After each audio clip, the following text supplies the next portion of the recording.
നമസ്കാരം. ആനന്ദ് ഇന്റർനാഷണൽ ന്യൂസിലേക്ക് സ്വാഗതം. പ്രധാന വാർത്തകൾ. ഇന്ത്യൻ മഹാസമുദ്രത്തിലെ തന്ത്രപ്രധാനമായ ഡിഗോ ഗാർഷ്യോ ദ്വീപിലേക്ക് 2 ബാലിസ്റ്റിക് മിസൈലുകൾ വിക്ഷേപിച്ച് ഇറാൻ. മിസൈലുകൾ ലക്ഷ്യസ്ഥാനത്ത് എത്തിയില്ലെന്ന് അമേരിക്ക. ഇറാൻ ലക്ഷ്യമിട്ടത് ബ്രിട്ടന്റെയും യുഎസിന്റെയും ഡിഗോ ഗാർഷ്യോ സൈനിക താവളങ്ങൾ. ബ്രിട്ടീഷ് ഇന്ത്യൻ ഓഷ്യൻ ടെറിട്ടറിയുടെ ഭാഗമായി താവളം പ്രവർത്തിക്കുന്നത് യുഎസിന്റെ മേൽനോട്ടത്തിൽ. ബ്രിട്ടന്റെ ആണവായുധ സിരാ കേന്ദ്രത്തിൽ കടന്നുകയറാൻ ശ്രമിച്ചതിന് ഇറാനിയൻ സ്വദേശി ഉൾപ്പെടെ 2 പേർ അറസ്റ്റിൽ. പോലീസ് അറസ്റ്റ് ചെയ്ത് സ്കോട്ട്ലൻഡിലെ ഹാസ്ലൻഡ് നേവൽ ബേസിൽ പ്രവേശിക്കാൻ ശ്രമിച്ച ഇറാനിയൻ സ്വദേശിയായ പുരുഷനെയും 31-കാരിയായ സ്ത്രീയെയും. ആണവ പ്രതിരോധ കേന്ദ്രത്തിൽ സുരക്ഷ ശക്തമാക്കിയ ബ്രിട്ടൻ അന്വേഷണത്തെ ആരംഭിച്ചു. Scotland police.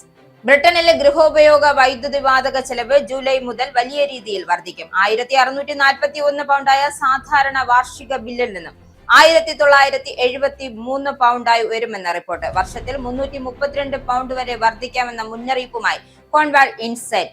വർധനവിന് പ്രധാന കാരണം അമേരിക്ക ഇസ്രായേൽ ഇറാൻ യുദ്ധത്തിന്റെ പശ്ചാത്തലത്തിൽ ആഗോള വിപണിയിൽ എണ്ണവില ഉയർന്ന സാഹചര്യം. വിലക്കയറ്റം നിയന്ത്രിക്കാൻ പലിശ നിരക്കുകൾ ഇടപെടാൻ തയ്യാറാണെന്ന് ബാങ്ക് ഓഫ് ഇംഗ്ലണ്ടിന്റെ ഗവർണർ ആൻഡ്രൂ ബെയ്ലി. ഇറാനുമായുള്ള യുദ്ധം അവസാനിപ്പിക്കാൻ ആലോചിക്കുന്നുണ്ട് എന്ന് US president Donald Trump. Hormuz കടലിടുക്ക് സുരക്ഷിതമാക്കുന്നതിന്റെ ഉത്തരവാദിത്വം അത് ഉപയോഗിക്കുന്ന രാജ്യങ്ങൾ ഏറ്റെടുക്കുമെന്നും ട്രംപ്. ഇറാനിൽ നിന്നുമുള്ള എണ്ണയ്ക്ക് ഏർപ്പെടുത്തിയ ഉപരോധം യുഎസ് താൽക്കാലികമായി നീക്കി. ക്രൂഡ് ഓയിൽ, മറ്റ് പെട്രോളിയം ഉൽപ്പന്നങ്ങൾ എന്നിവയുടെ വിതരണത്തിനും വിൽപ്പനയ്ക്കും അനുമതി നൽകി അമേരിക്ക. അമേരിക്ക ലക്ഷ്യമിടുന്നത് എണ്ണ വിതരണ പ്രതിസന്ധി പരിഹരിക്കുകയും വിപണി സ്ഥിരത ഉറപ്പാക്കുകയുമാണെന്ന് ട്രഷറി സെക്രട്ടറി സ്കോട്ട് ബെൻസ്. ഇറാന്റെ ശത്രുക്കളെ ഒരിടത്തും സുരക്ഷിതമായിരിക്കാൻ അനുവദിക്കില്ലെന്ന മുന്നറിയിപ്പുമായി പരമോന്നത നേതാവ് ആയത്തുള്ള മുജാബ് ഖമേനി. ലോകമെമ്പാടുമുള്ള പാർക്കുകളോ വിനോദസഞ്ചാര കേന്ദ്രങ്ങളോ ഒന്നും ഇറാന്റെ ശത്രുക്കളെ സംബന്ധിച്ച് സുരക്ഷിതമായിരിക്കില്ലെന്നും ഇറാൻ സൈനിക വക്താവ്. പശ്ചിമേഷ്യയ്ക്ക് പുറത്ത് ആക്രമണം വ്യാപിപ്പിക്കുമെന്നും സൂചനയുമായി ഇറാൻ. പശ്ചിമേഷ്യൻ സംഘർഷത്തിന്റെ പശ്ചാത്തലത്തിൽ LPGയുടെ ലഭ്യത സ്ഥിതി ആശങ്കാജനകമായി തുടരുന്നതിനിടയിലും രാജ്യത്തെ വിതരണം സാധാരണ നിലയിലാണെന്ന് കേന്ദ്ര സർക്കാർ. പ്രതിദിന ബുക്കിംഗ് 89 ലക്ഷം വരെയായിരുന്നത് 55 ലക്ഷമായി കുറഞ്ഞുവെന്നും കേന്ദ്ര പെട്രോളിയം മന്ത്രാലയം. കഴിഞ്ഞ ദിവസം 13,700 പുതിയ PNG കണക്ഷനുകൾ നൽകിയെന്നും LPGയിൽ 7,300 പേർ PNGയിലേക്ക് മാറിയിട്ടുണ്ട് എന്നും കേന്ദ്ര സർക്കാർ. ആശുപത്രിയിലെ ഡ്യൂട്ടിക്കിടെ ഡോക്ടർ വന്ദനാദാസ് കൊല്ലപ്പെട്ട കേസിലെ പ്രതി സന്ദീപിന് ജീവപര്യന്തം ശിക്ഷ. കൊല്ലം അഡീഷണൽ സെഷൻസ് കോടതിയാണ് ജീവപര്യന്തം ശിക്ഷയും 1 ലക്ഷം രൂപ പിഴയും വിധിച്ചത്. കേസിൽ പ്രതി കുറ്റക്കാരനെന്ന് കോടതി കണ്ടെത്തിയിരുന്നു. 30 വർഷം കഠിന തടവ് അനുഭവിച്ച ശേഷമാണ് പ്രതി ജീവപര്യന്തം ശിക്ഷ അനുഭവിക്കേണ്ടി വരിക. കേസിൽ വിസ്തരിച്ചത് 70-ലധികം സാക്ഷികളെ. വധശിക്ഷ നൽകണമെന്ന് വന്ദനയുടെ മാതാപിതാക്കൾ. നിയമസഭാ തെരഞ്ഞെടുപ്പിൽ UDF അധികാരം പിടിക്കുമെന്ന് കെ സുധാകരൻ. ഇടത് കോട്ടകൾ കോൺഗ്രസ് പിടിച്ചെടുക്കുമെന്നും LDF 3ാം തവണയും വരില്ലെന്നും കെ സുധാകരൻ. മനസ്സുമടുത്ത് പോകില്ല ആളല്ല താനെന്നും സംഭവിച്ചതെല്ലാം സ്പോർട്സ്മാൻ സ്പിരിറ്റിൽ എടുക്കുമെന്നും സുധാകരൻ. കഴിഞ്ഞ തെരഞ്ഞെടുപ്പിൽ മുസ്ലിം സമുദായത്തിനെതിരെ നടത്തിയ പരാമർശങ്ങൾ മാപ്പ് ചോദിച്ച് NDA സ്ഥാനാർത്ഥിയും മുൻ MLAയുമായ PC ജോർജ് പരസ്യമായി മാപ്പ് പറഞ്ഞു. PC George. വാർത്തകൾ വിശദമായി. ഇന്ത്യൻ മഹാസമുദ്രത്തിലെ തന്ത്രപ്രധാനമായ ഡിഗോ ഗാർഷ്യോ ദ്വീപിലേക്ക് 2 ബാലിസ്റ്റിക് മിസൈലുകൾ വിക്ഷേപിച്ച് ഇറാൻ. എന്നാൽ മിസൈലുകൾ ലക്ഷ്യത്തിലെത്തിയില്ല എന്ന് US ഉദ്യോഗസ്ഥരെ ഉദ്ധരിച്ച് റിപ്പോർട്ട് പുറത്ത്. യുഎസിന്റെയും UKയുടെയും സൈനിക താവളം ഡിഗോ ഗാർഷ്യോയിൽ പ്രവർത്തിക്കുന്നുണ്ട്. ബ്രിട്ടീഷ് ഇന്ത്യൻ ഓഷ്യൻ ടെറിട്ടറിയുടെ ഭാഗമായി ഈ താവളം പ്രധാനമായും യുഎസിന്റെ മേൽനോട്ടത്തിലാണ് പ്രവർത്തിക്കുന്നത്. ഇത് ആഫ്രിക്ക, മിഡിൽ ഈസ്റ്റ്, ഏഷ്യ എന്നിവിടങ്ങളിൽ വ്യോമ നാവിക പ്രവർത്തനങ്ങൾക്കുള്ള ഒരു പ്രധാന കേന്ദ്രമായി പ്രവർത്തിക്കുകയാണ്. ഇടത്തരം മിസൈലുകളിൽ ഒരെണ്ണം പറക്കുന്നതിനിടെ പരാജയപ്പെടുകയും മറ്റൊന്നിനെ US യുദ്ധക്കപ്പൽ SM-3 ഇന്റർസെപ്റ്റർ തൊടുത്തുവിടുകയും ചെയ്തു. യുഎസിന്റെ മിസൈൽ പ്രതിരോധം വിജയകരമായിരുന്നോ എന്ന് വ്യക്തമല്ല. മിസൈലുകൾ എപ്പോഴാണ് വിക്ഷേപിച്ചതെന്നോ വ്യക്തമല്ല. വൈറ്റ് ഹൌസ്, വാഷിംഗ്ടണിലെ ബ്രിട്ടീഷ് എംബസിയോ UK പ്രതിരോധ മന്ത്രാലയമോ ഇതുവരെ വിഷയത്തിൽ പ്രതികരിച്ചിട്ടില്ല. ഇറാഖ്, അഫ്ഗാനിസ്ഥാൻ എന്നിവിടങ്ങളിൽ US സൈനിക വിന്യാസങ്ങൾ ഡിഗോ ഗാർഷ്യോ ഒരു നിർണായക പങ്ക് വഹിച്ചിട്ടുണ്ട്. ദീർഘദൂര ബോംബറുകൾക്കുള്ള ഒരു വിക്ഷേപണ കേന്ദ്രമായും അന്തർവാഹിനികൾ, നിരീക്ഷണ ദൗത്യങ്ങൾ എന്നിവ ഉൾപ്പെടെ നാവിക വിന്യാസങ്ങളെ പിന്തുണച്ചും പ്രവർത്തിക്കുന്നുണ്ട്. ഡിഗോ ഗാർഷ്യോയുടെ വിദൂരസ്ഥാനം സൈനിക സാമഗ്രികൾ, ഇന്ധനം, ഉപകരണങ്ങൾ എന്നിവ മുൻകൂട്ടി വിന്യസിക്കാൻ അനുവദിക്കുന്നു. പ്രാദേശിക പ്രതിസന്ധികൾ വേഗത്തിലുള്ള പ്രതികരണത്തിന് ഇത് സഹായകമാകുന്നു. ഇറാൻ, ചൈന തുടങ്ങിയ എതിരാളികളുടെ പ്രവർത്തനങ്ങൾ നിരീക്ഷിക്കുന്നതിനും നേരിടുന്നതിനും ഇത് നിർണായകമായി കണക്കാക്കപ്പെടുന്നു. കൂടാതെ വിദേശത്തുള്ള ഏറ്റവും സുരക്ഷിതമായ US സൈനിക സ്ഥാപനങ്ങൾ ഒന്നായി കണക്കാക്കപ്പെടുന്നു. ബ്രിട്ടന്റെ ആണവായുധ സിരാ കേന്ദ്രത്തിൽ കടന്നുകയറാൻ ശ്രമിച്ച സംഭവത്തിൽ ഇറാനിയൻ സ്വദേശികൾ ഉൾപ്പെടെ 2 പേർ അറസ്റ്റിൽ. സംഭവത്തെ തുടർന്ന് ആണവ പ്രതിരോധ കേന്ദ്രത്തിന്റെ സുരക്ഷ ശക്തമാക്കിയിരിക്കുകയാണ്. സംഭവത്തിൽ സ്കോട്ട്ലൻഡ് പോലീസ് അന്വേഷണം തുടങ്ങി.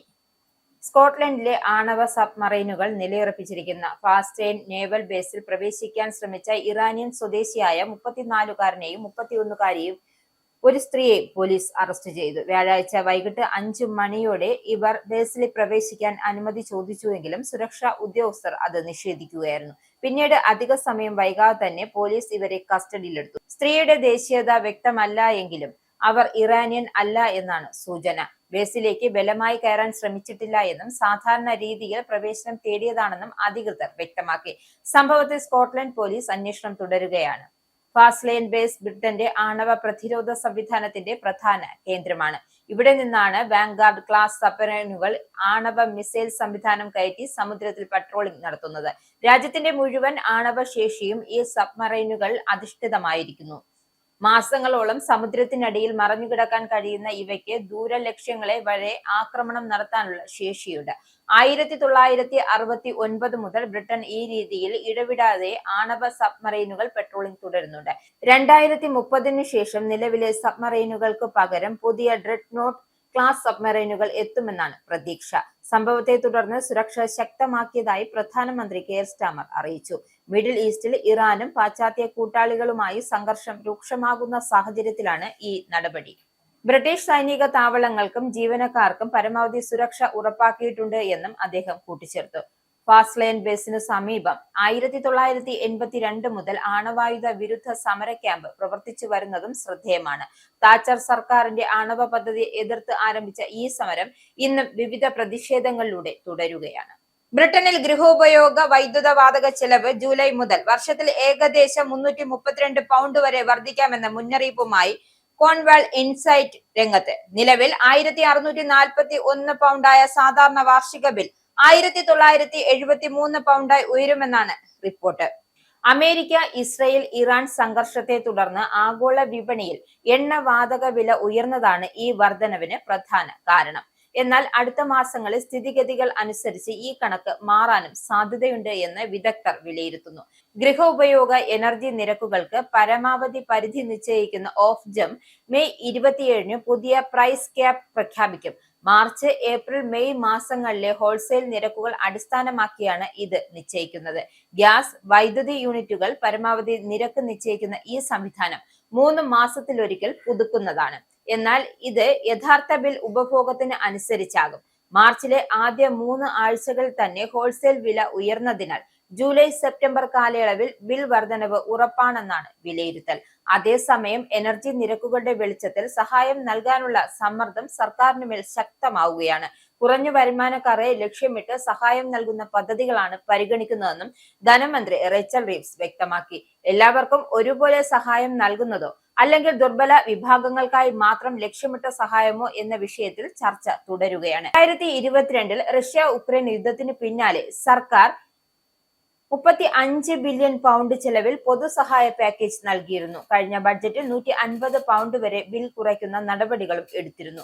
ഇത്തരം നടപടികൾ ഇല്ലായിരുന്നുവെങ്കിൽ പൊതുവെ നിലവിലെ പ്രവചനം 2000 പൗണ്ട് കടന്നേക്കുമെന്നാണ് പൊതുവെ വിലയിരുത്തപ്പെടുന്നത്. നോർത്ത് യോർക്ക്ഷയറിലെ ബന്ധം നഗരത്തിൽ ജീവിക്കുന്നവരുടെ രക്തത്തിൽ മാരകമായ രാസവസ്തുക്കൾ അപകടകരമായ രീതിയിൽ കണ്ടെത്തിയായുള്ള റിപ്പോർട്ടുകൾ പുറത്ത്. 1976 മുതൽ 2024 വരെ ഫിഫാസ് എന്ന രാസവസ്തു അടങ്ങിയ ഫയർ ഫൈറ്റിംഗ് ഫോം നിർമ്മിച്ചിരുന്ന ആംഗസ് ഫയർ ഫാക്ടറിയുമായി ബന്ധപ്പെട്ട ഭൂഗർഭ ജല മലിനീകരണത്തിന് പിന്നാലെയാണ് ഈ കണ്ടെത്തൽ. 2 നാനോഗ്രാം അഥവാ മില്ലിലിറ്ററിന് മുകളിലുള്ള അളവ് ആരോഗ്യ പ്രശ്നങ്ങൾക്ക് സാധ്യതയുണ്ട് എന്നാണ് മാനദണ്ഡങ്ങൾ ചൂണ്ടിക്കാണിക്കുന്നത്.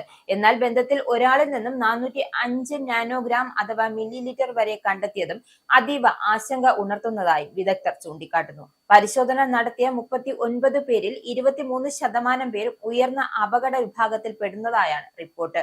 ഫിഫാസ് രാസവസ്തുക്കൾ ക്യാൻസർ ഉൾപ്പെടെയുള്ള ഗുരുതര രോഗങ്ങളുമായി ബന്ധപ്പെട്ടു കാണപ്പെടുന്നു എന്നും കടുത്ത ആരോഗ്യ പ്രശ്നങ്ങൾക്ക് വഴിവെക്കുന്നുവെന്നും പഠനങ്ങൾ വ്യക്തമാക്കുന്നു. 55 നാനോഗ്രാം ഫിഫാസ് നില കണ്ടെത്തിയ 34കാരനായ സ്റ്റീഫൻ ഇറ്റ്നെസൺ കടുത്ത പ്രശ്നങ്ങൾ അനുഭവിച്ചതായാണ് റിപ്പോർട്ട്. മാഞ്ചസ്റ്റർ മെട്രോപൊളിറ്റൻ സർവകലാശാല വിദഗ്ധനായ ഡേവിഡ് മെക്സനാണ് ഈ ഫലങ്ങൾ അസാധാരണവും ഞെട്ടിപ്പിക്കുന്നതുമെന്ന് വിലയിരുത്തിയത്. പരിസ്ഥിതി സംഘടനയായ ക്രെംടെസ്റ്റിന്റെ ശുഭീവ ശർമ്മയും ആരോഗ്യ പ്രതിസന്ധി സാധ്യതയെക്കുറിച്ച് മുന്നറിയിപ്പ് നൽകി.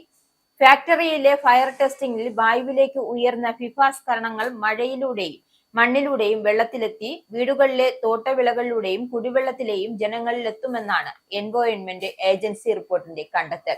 എന്നാൽ ഫിഫാസ് രക്തപരിശോധനകൾക്ക് വ്യക്തമായ അന്താരാഷ്ട്ര മാനദണ്ഡങ്ങളില്ലെന്നും കണ്ടെത്തലുകൾ അതിശോക്തിയാണെന്നാണ് ആംഫങ്സ് ഫയർ പ്രതികരിച്ചത്. ഇതിനിടെ ഉയർന്ന ഫിഫാസ് നിലയിലുള്ളവർക്ക് കൂടുതൽ ആരോഗ്യ പരിശോധനകളും ചികിത്സാ മാർഗങ്ങളും പരിഗണിക്കേണ്ടതുണ്ട് എന്ന് വിദഗ്ധർ ചൂണ്ടിക്കാട്ടുന്നു. മിഡിൽ ഈസ്റ്റ് സംഘർഷം തുടരുകയാണെങ്കിലും വിലക്കയറ്റം നിയന്ത്രിക്കാൻ പലിശ നിരക്കുകൾ ഇടപെടാൻ തയ്യാറാണെന്ന് ബാങ്ക് ഓഫ് ഇംഗ്ലണ്ടിന്റെ governor Andrew Bailey. Bank of England പ്രധാന പലിശ നിരക്ക് 3.75% നിലയിൽ തന്നെ തുടരാൻ തീരുമാനിച്ചെങ്കിലും യുദ്ധം മൂലം ഊർജ്ജ വില ഉയർന്നതോടെ മാർച്ചിൽ പണപ്പെരുപ്പം 3.5% വരെ എത്തുമെന്നാണ് ബാങ്കിന്റെ വിലയിരുത്തൽ. മുമ്പ് പലിശ നിരക്ക് കുറയ്ക്കുമെന്ന പ്രതീക്ഷ നിലനിന്നിരുന്ന സാഹചര്യത്തിൽ ഇപ്പോൾ സാഹചര്യം മാറിമറിഞ്ഞിരിക്കുകയാണ്. മോണിറ്ററി പോളിസി കമ്മിറ്റിയിലെ എല്ലാ അംഗങ്ങളും ഏകകണ്ഠമായി നിരക്ക് നിലനിർത്താൻ വോട്ട് ചെയ്ത് 4.5 വർഷത്തിനിടയിലെ ആദ്യ സംഭവമാണിത്. എന്നാൽ ഊർജ്ജ വിലകൾ ഉയർന്ന നിലയിൽ തുടരുകയാണ് എങ്കിൽ അടുത്ത മാസങ്ങളിൽ പലിശ നിരക്ക് വർദ്ധിപ്പിക്കേണ്ട സാഹചര്യം ഉണ്ടാകുമെന്ന ആശങ്കകളും ഉയർന്നു വന്നിട്ടുണ്ട്. വിപണിയിൽ ഇതിനകം തന്നെ 2 തവണ നിരക്ക് ഉയർത്തിയത് 4.25% വരെ എത്താമെന്ന പ്രവചനങ്ങളാണ് പുറത്തുവരുന്നത്. എന്നാൽ ഇത്തരം അനുമാനങ്ങളിൽ അതിവേഗം എത്തരുത് എന്ന് ബെയ്ലി മുന്നറിയിപ്പ് നൽകി. പലിശ നിരക്കിലെ അനിശ്ചിതത്വം മോർഗേജ് മേഖലയിൽ പ്രതിഫലിച്ചിരിക്കുകയാണ്. പുതിയ ഫിക്സഡ് നിരക്കുകൾ ഉയരുകയും നിരവധി ലോൺ പദ്ധതികൾ പിൻവലിക്കപ്പെടുകയും ചെയ്തിട്ടുണ്ട്. അമേരിക്കയും യൂറോപ്യൻ സെൻട്രൽ ബാങ്കും സമാനമായ പലിശ നിരക്കുകൾ മാറ്റം വരുത്താതെ കാത്തുനിൽക്കുന്ന സാഹചര്യത്തിലാണ് ഈ നീക്കം. ഗൾഫ് മേഖലയിലെ ഷിപ്പിംഗ് പാതകൾ, പ്രത്യേകിച്ച് ഹോർമൂസ് കടലിടുക്ക് സുരക്ഷിതമാകുന്നതാണ് വിലക്കയറ്റം കുറയ്ക്കുന്നതിനുള്ള പ്രധാന മാർഗമെന്ന് ഈ രംഗത്തെ വിദഗ്ധർ അഭിപ്രായപ്പെടുന്നു. ഇംഗ്ലണ്ടിന്റെ മുഴുവൻ തീരരേഖയും ബന്ധിപ്പിക്കുന്ന ലോകത്തിലെ ഏറ്റവും ദൈർഘ്യമേറിയ തീരദേശ പാത ചാൾസ് രാജാവ് ജനങ്ങൾക്കായി തുറന്നുകൊടുത്തു. 2689 മൈൽ നീളമുള്ള കിങ്സ് ചാൾസ് മൂന്നാമൻ ഇംഗ്ലണ്ട് കോസ്റ്റ് പാത എന്ന ഈ പദ്ധതി നാച്ചുറൽ ഇംഗ്ലണ്ടാണ് രൂപകൽപ്പന ചെയ്തത്. 18 വർഷം കൊണ്ടാണ് പദ്ധതി യാഥാർത്ഥ്യമായത്. മണൽ തീരങ്ങൾ, പാറക്കെട്ടുകൾ, തീരനഗരങ്ങൾ തുടങ്ങി ഇംഗ്ലണ്ടിന്റെ വൈവിധ്യമാർന്ന തീരഭൂപ്രകൃതികളെ ഒന്നിച്ച് ബന്ധിപ്പിക്കുന്ന ഈ പാത ഏകദേശം 80% ഭാഗമാണ് പൊതുജനങ്ങൾക്കായി തുറന്നത്. ഈ പാതയിലെ പ്രധാന ആകർഷണങ്ങളിൽ 7 സിസ്റ്റേഴ്സ് ശ്രദ്ധേയമാണ്. ഇംഗ്ലീഷ് ചാനൽ തീരത്ത് സ്ഥിതി ചെയ്യുന്ന വെള്ള നിറത്തിലുള്ള ചുണ്ണാമ്പുകല്ല് പാറകളാൽ രൂപപ്പെട്ട 7 മലനിരകളുടെ കൂട്ടമാണിത്. കടലിലെ തിരമാലകളുടെ അവശിഷ്ടങ്ങളിൽ നിന്നും രൂപം കൊണ്ട ഈ പാറകൾ കാലക്രമേണ പതുക്കെ ഇടിഞ്ഞുകൊണ്ടിരിക്കുന്നതാണ് ഇതിന്റെ പ്രത്യേകത. ഈസ്റ്റ് സക്സസിലെ മേഖലയിൽ ഈ പ്രകൃതി സൗന്ദര്യം സൗത്ത് ഡൗൺ പ്രദേശത്തിന്റെ ഭാഗമാണ്. കൂടാതെ ഇത് ഒരു പ്രകൃതി സംരക്ഷണ കേന്ദ്രവുമായി പ്രഖ്യാപിച്ചിട്ടുണ്ട്. നിലവിലുള്ള പാതകളെ നവീകരിക്കുന്നതിനൊപ്പം 1000-ലധികം മൈൽ പുതിയ പാതകൾ നിർമ്മിച്ചിട്ടുണ്ട്. കാലാവസ്ഥാ വ്യതിയാനത്തെ മുൻനിർത്തി തീരദേശം മാറുന്ന സാഹചര്യത്തിൽ പാത ഉൾനാടൻ ഭാഗങ്ങളിലേക്ക് മാറ്റാനുള്ള സംവിധാനം നിയമപരമായി ഉൾപ്പെടുത്തിയിട്ടുണ്ട്.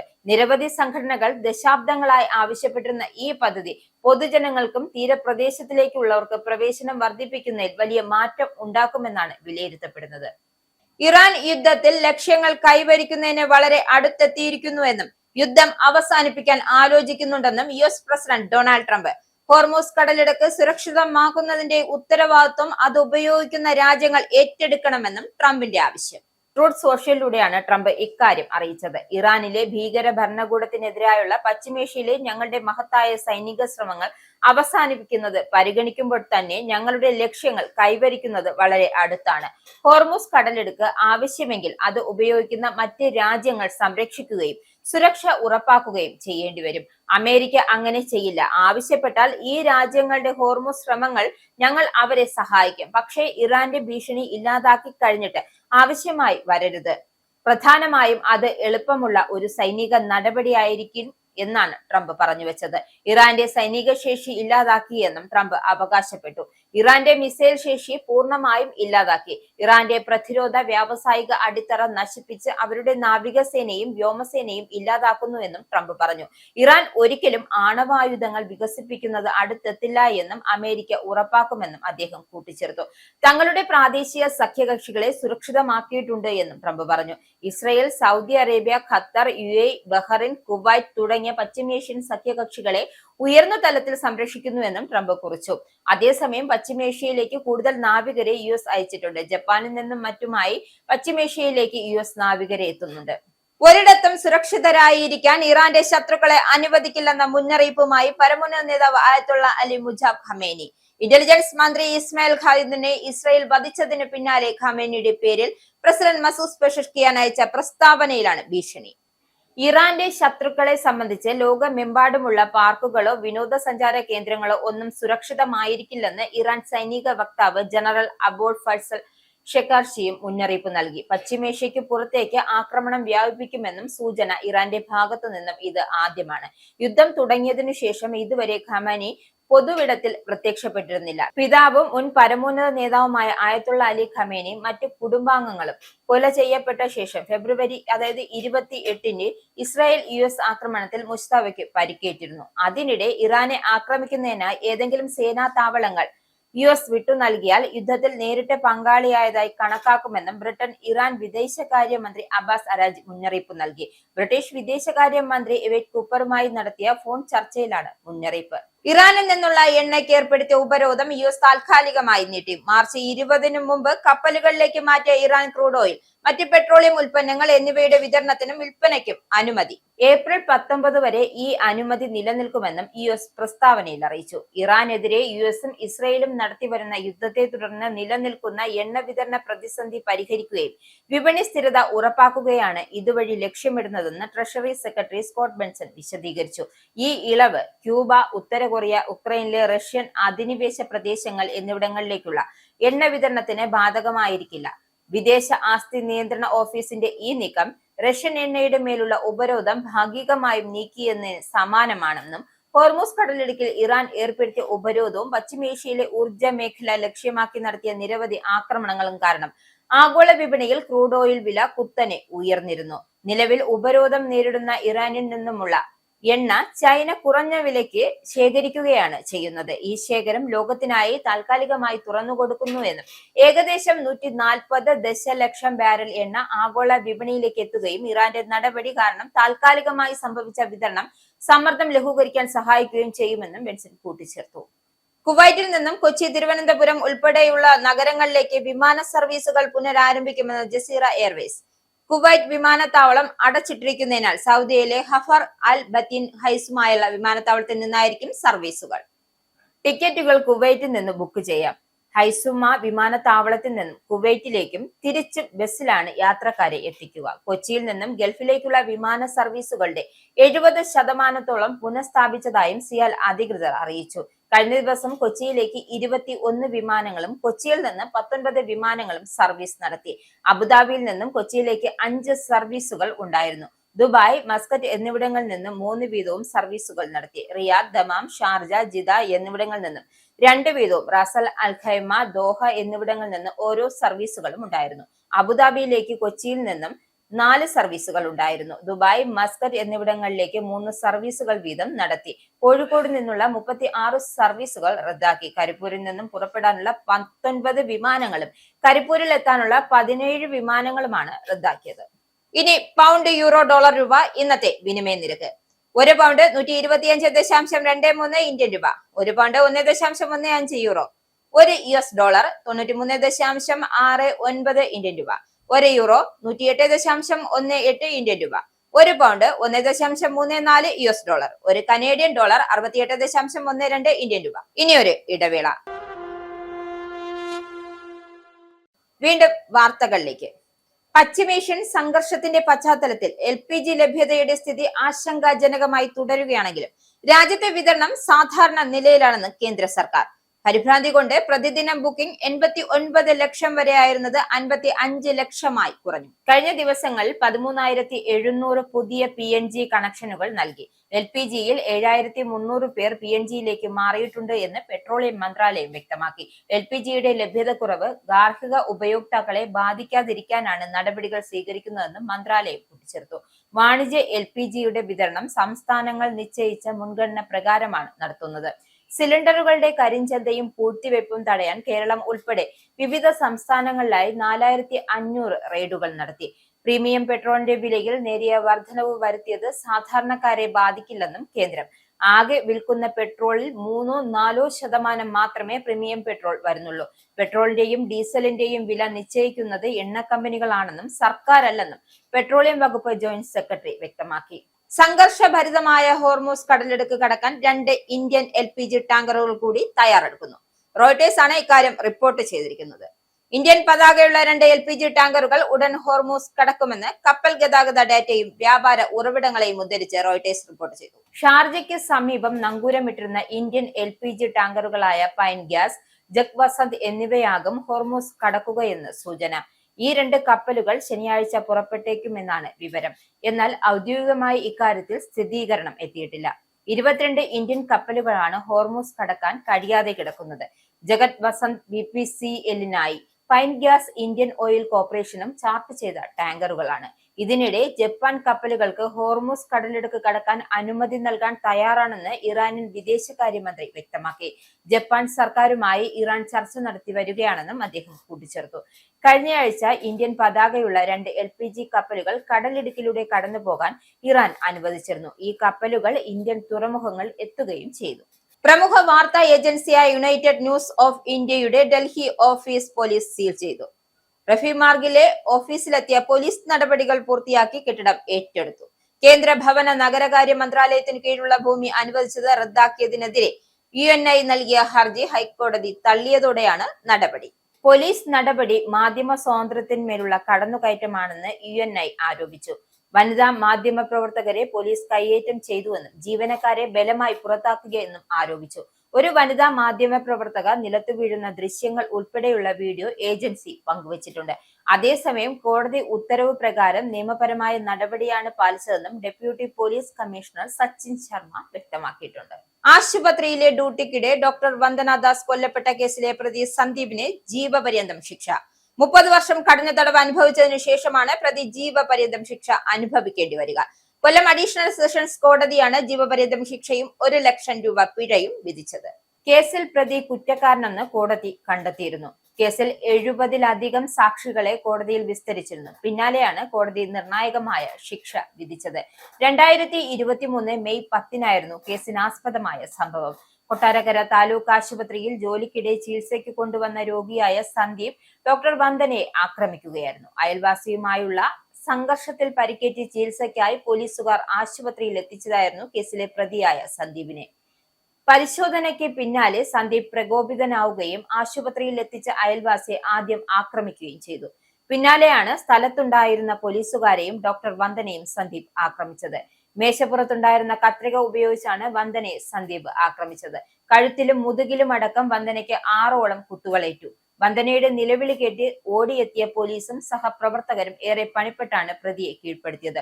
നില ഗുരുതരമായിരുന്ന വന്ദനയെ ഉടൻ തന്നെ കൊല്ലത്തെ സ്വകാര്യ ആശുപത്രിയിൽ പ്രവേശിപ്പിച്ചു. എന്നാൽ രാവിലെയോടെ മരണം സംഭവിക്കുകയായിരുന്നു. സംഭവത്തിന് പിന്നാലെ സന്ദീപിനെ ജോലിയിൽ നിന്നും പിരിച്ചുവിട്ടിരുന്നു. ഓഗസ്റ്റ് 23-നാണ് കേസിൽ പോലീസ് ചാർജ് ഷീറ്റ് സമർപ്പിച്ചത്.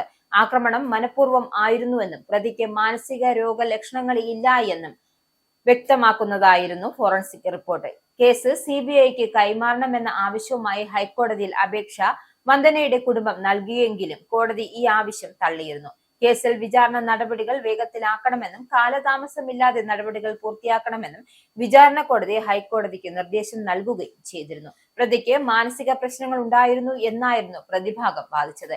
എന്നാൽ ഇത് കളവാണെന്ന് തെളിയിക്കുന്ന സാഹചര്യ തെളിവുകൾ ഓരോന്നായി എണ്ണിപ്പറഞ്ഞുകൊണ്ടുള്ള വാദമായിരുന്നു സ്പെഷ്യൽ പബ്ലിക് പ്രോസിക്യൂട്ടർ കോടതിയിൽ നടത്തിയത്.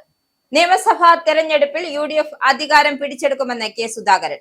ഇടത് കോട്ടകൾ കോൺഗ്രസ് പിടിച്ചെടുക്കുമെന്നും LDF 3-ാം തവണയും വരില്ലെന്നും കെ സുധാകരൻ. മനസ്സുമടുത്തു പോകുന്ന ആളല്ല താനെന്നും സംഭവിച്ചതെല്ലാം സ്പോർട്സ്മാൻ സ്പിരിറ്റിൽ എടുക്കുമെന്നും സുധാകരൻ. പാർട്ടി നേതാക്കൾ എന്നെ ഉപദേശിച്ചു, അത് അംഗീകരിക്കാനുള്ള ഉത്തരവാദിത്വം എനിക്കുണ്ടെന്നും സുധാകരൻ പ്രതികരിച്ചു. സംസ്ഥാന രാഷ്ട്രീയത്തിൽ സജീവമാകണമെന്ന് ആഗ്രഹിച്ചു. രാഹുൽ ഗാന്ധിയുമായി സംസാരിച്ചുവെന്നും അവർക്കും പരിമിതികൾ ഉണ്ടായിരുന്നുവെന്നും കെ സുധാകരൻ കൂട്ടിച്ചേർത്തു. നിയമസഭയിലേക്ക് മത്സരിക്കാമെന്ന വാഗ്ദാനം ഉണ്ടായിരുന്നില്ല. VD സതീശനുമായി പ്രശ്നമില്ലെന്നും സതീശൻ കടുത്ത നിലപാടൊന്നും സ്വീകരിച്ചില്ല എന്നും സുധാകരൻ കൂട്ടിച്ചേർത്തു. സതീശനുമായി ശത്രുത ഉണ്ടെന്ന് വരുത്തിത്തീർക്കാൻ ശ്രമമുണ്ടായി. എന്നും നല്ല ഉപദേശം നൽകുന്ന നേതാവാണ് AK ആന്റണി എന്നും വിവാദങ്ങൾക്കിടെ 2 തവണ ആന്റണി വിളിച്ചിരുന്നുവെന്നും സുധാകരൻ പറഞ്ഞു. പരമാവധി ഇടങ്ങളിൽ പ്രചരണത്തിന് പോകുമെന്നും സുധാകരൻ കൂട്ടിച്ചേർത്തു. കഴിഞ്ഞ തിരഞ്ഞെടുപ്പിൽ മുസ്ലിം സമുദായത്തിനെതിരെ നടത്തിയ പരാമർശങ്ങളിൽ മാപ്പ് ചോദിച്ച് NDA സ്ഥാനാർത്ഥി മുൻ MLA PC ജോർജ്. അവർ പലതും പറഞ്ഞപ്പോൾ അരിശം തോന്നി പറഞ്ഞതാണെന്നും പരസ്യമായി ക്ഷമ പറയുകയാണെന്നും PC. നിയമസഭാ തെരഞ്ഞെടുപ്പിൽ അനായാസം വിജയിക്കുമെന്നും എല്ലാ വിഭാഗത്തിന്റെ വോട്ട് തനിക്ക് കിട്ടുമെന്നും PC ജോർജ്. കഴിഞ്ഞ തിരഞ്ഞെടുപ്പിൽ ഒരു ഭാഗത്തെ തെറ്റിദ്ധരിപ്പിച്ച് ആ തെറ്റിദ്ധാരണയൊക്കെ നീങ്ങി. ഞാൻ ഒരു തെറ്റും ചെയ്യുന്നവനല്ല. ആ വിഭാഗവുമായി നല്ല ബന്ധമുണ്ടാക്കാൻ സാധിച്ചിട്ടുണ്ട്. അവരും പരിപൂർണ പിന്തുണ നൽകിയിരിക്കുകയാണ്. എല്ലാ വിഭാഗത്തിന്റെ വോട്ട് ലഭിക്കുമെന്നും അദ്ദേഹം കൂട്ടിച്ചേർത്തു. അതേസമയം കഴിഞ്ഞ തിരഞ്ഞെടുപ്പിൽ നടത്തിയ പരാമർശത്തിൽ PC ജോർജ് ക്ഷമ പറയുകയും ചെയ്തു. എനിക്ക് അതിൽ തെറ്റുപറ്റി. അവർ അങ്ങനെ ചെയ്തപ്പോൾ എനിക്ക് അരിശം വന്നു എന്ന് ഞാനും പലതും പറഞ്ഞു. അങ്ങനെ ഒരു തെറ്റ് എന്റെ ഭാഗത്തു നിന്നും ഉണ്ടായി. ഞാൻ അവരോട് പരസ്യമായി ക്ഷമ പറയുകയാണ്. അതല്ലേ അതിന്റെ മര്യാദ. പൊതുപ്രവർത്തകർ ആരോടും പിണങ്ങേണ്ട കാര്യമില്ലെന്നും PC ജോർജ് കൂട്ടിച്ചേർത്തു. ഇനി സ്പോർട്സ്.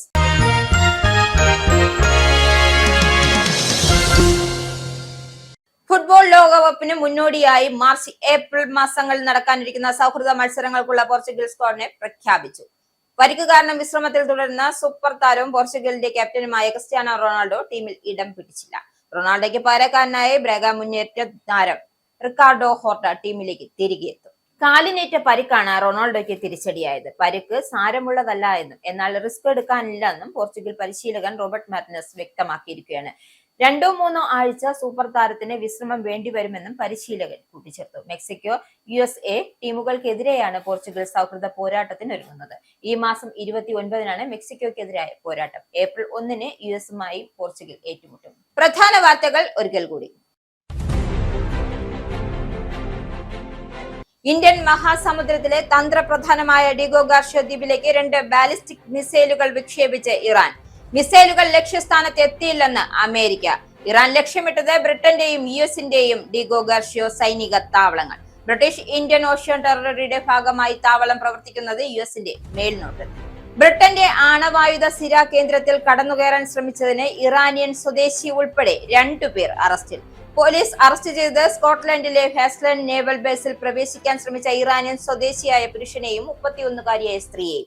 ആണവ പ്രതിരോധ കേന്ദ്രത്തിൽ സുരക്ഷ ശക്തമാക്കിയ ബ്രിട്ടൻ അന്വേഷണത്തെ ആരംഭിച്ചു. Scotland police. ബ്രിട്ടനിലെ ഗൃഹോപയോഗ വൈദ്യുതി വാതക ചെലവ് ജൂലൈ മുതൽ വലിയ രീതിയിൽ വർദ്ധിക്കും. 1641 പൗണ്ടായ സാധാരണ വാർഷിക ബില്ലിൽ നിന്നും 1973 പൗണ്ടായി ഉയരുമെന്ന റിപ്പോർട്ട്. വർഷത്തിൽ 332 പൗണ്ട് വരെ വർദ്ധിക്കാമെന്ന മുന്നറിയിപ്പുമായി കോൺവാൾ ഇൻസൈറ്റ്. വർധനവിന് പ്രധാന കാരണം അമേരിക്ക ഇസ്രായേൽ ഇറാൻ യുദ്ധത്തിന്റെ പശ്ചാത്തലത്തിൽ ആഗോള വിപണിയിൽ എണ്ണവില ഉയർന്ന സാഹചര്യം. വിലക്കയറ്റം നിയന്ത്രിക്കാൻ പലിശ നിരക്കുകൾ ഇടപെടാൻ തയ്യാറാണെന്ന് ബാങ്ക് ഓഫ് ഇംഗ്ലണ്ടിന്റെ ഗവർണർ ആൻഡ്രൂ ബെയ്ലി. ഇറാനുമായുള്ള യുദ്ധം അവസാനിപ്പിക്കാൻ ആലോചിക്കുന്നുണ്ട് എന്ന് US president Donald Trump. Hormuz കടലിടുക്ക് സുരക്ഷിതമാക്കുന്നതിന്റെ ഉത്തരവാദിത്വം അത് ഉപയോഗിക്കുന്ന രാജ്യങ്ങൾ ഏറ്റെടുക്കുമെന്നും ട്രംപ്. ഇറാനിൽ നിന്നുമുള്ള എണ്ണയ്ക്ക് ഏർപ്പെടുത്തിയ ഉപരോധം US താൽക്കാലികമായി നീക്കി. ക്രൂഡ് ഓയിൽ, മറ്റ് പെട്രോളിയം ഉൽപ്പന്നങ്ങൾ എന്നിവയുടെ വിതരണത്തിനും വിൽപ്പനയ്ക്കും അനുമതി നൽകി അമേരിക്ക. അമേരിക്ക ലക്ഷ്യമിടുന്നത് എണ്ണ വിതരണ പ്രതിസന്ധി പരിഹരിക്കുകയും വിപണി സ്ഥിരത ഉറപ്പാക്കുകയുമാണെന്ന് ട്രഷറി സെക്രട്ടറി സ്കോട്ട് ബെൻസ്. ഇറാന്റെ ശത്രുക്കളെ ഒരിടത്തും സുരക്ഷിതമായിരിക്കാൻ അനുവദിക്കില്ലെന്ന മുന്നറിയിപ്പുമായി പരമോന്നത നേതാവ് ആയത്തുള്ള മുജാബ് ഖമേനി. ലോകമെമ്പാടുമുള്ള പാർക്കുകളോ വിനോദസഞ്ചാര കേന്ദ്രങ്ങളോ ഒന്നും ഇറാന്റെ ശത്രുക്കളെ സംബന്ധിച്ച് സുരക്ഷിതമായിരിക്കില്ലെന്നും ഇറാൻ സൈനിക വക്താവ്. പശ്ചിമേഷ്യയ്ക്ക് പുറത്ത് ആക്രമണം വ്യാപിപ്പിക്കുമെന്നും സൂചനയുമായി ഇറാൻ. പശ്ചിമേഷ്യൻ സംഘർഷത്തിന്റെ പശ്ചാത്തലത്തിൽ LPGയുടെ ലഭ്യത സ്ഥിതി ആശങ്കാജനകമായി തുടരുന്നതിനിടയിലും രാജ്യത്തെ വിതരണം സാധാരണ നിലയിലാണെന്ന് കേന്ദ്ര സർക്കാർ. പ്രതിദിന ബുക്കിംഗ് 89 ലക്ഷം വരെയായിരുന്നത് 55 ലക്ഷമായി കുറഞ്ഞുവെന്നും കേന്ദ്ര പെട്രോളിയം മന്ത്രാലയം.